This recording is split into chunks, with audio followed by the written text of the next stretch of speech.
Hey Physique Freaks, how's it going? Scott Tuesday here with one of my new favorite training techniques, 8 sets of 8 supersets. Now, 8 sets of 8 has been a favorite training technique of mine for the past 2 decades, but until recently, I've only utilized it for a single exercise at a time, as you see here with the trap bar deadlift.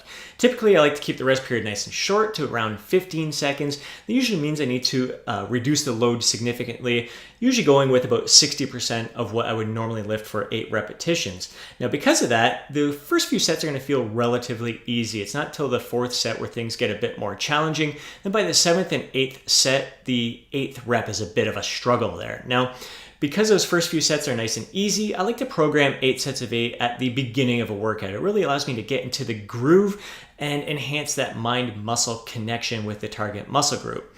Now, just recently, Brian Cron and I, my co-coach in the Physique Mastery movement, sat down to design a workout program for our members, and he suggested using 8 sets of 8 supersets, and I had never tried it before, was definitely open to the idea and very eager to experiment with it. So day 1 of our program is a chest and back workout. So we kick things off with a superset between incline dumbbell bench press and chest supported dumbbell rows. This was our first go around with it, so a little experimentation. What I found is that it's best to have 2 sets of dumbbells going at a time. I found I could lift a little bit more with the chest press than the row.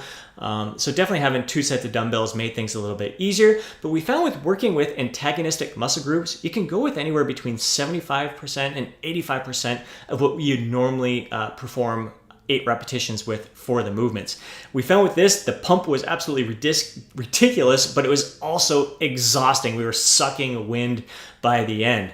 Day 2 is a shoulder and arm workout. So we kicked off the arm portion of the workout with a superset between tricep rope press downs and rope hammer curls.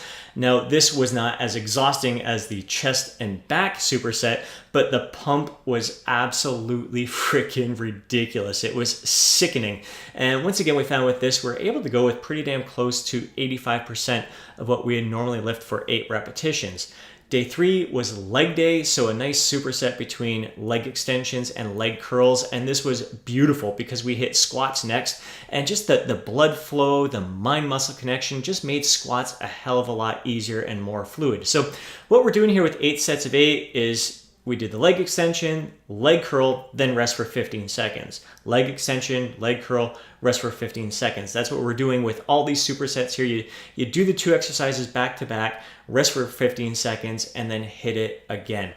So definitely the beauty of having the antagonistic muscle groups is that you can still lift a pretty significant load as compared with the 60% that we were doing with a single exercise as with the trap bar deadlift in the beginning.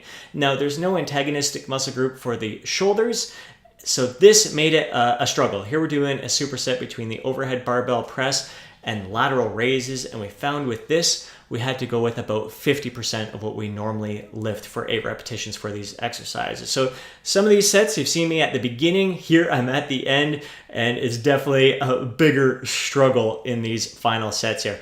Hope you give this a try. Hope you enjoyed this footage. Catch you next time.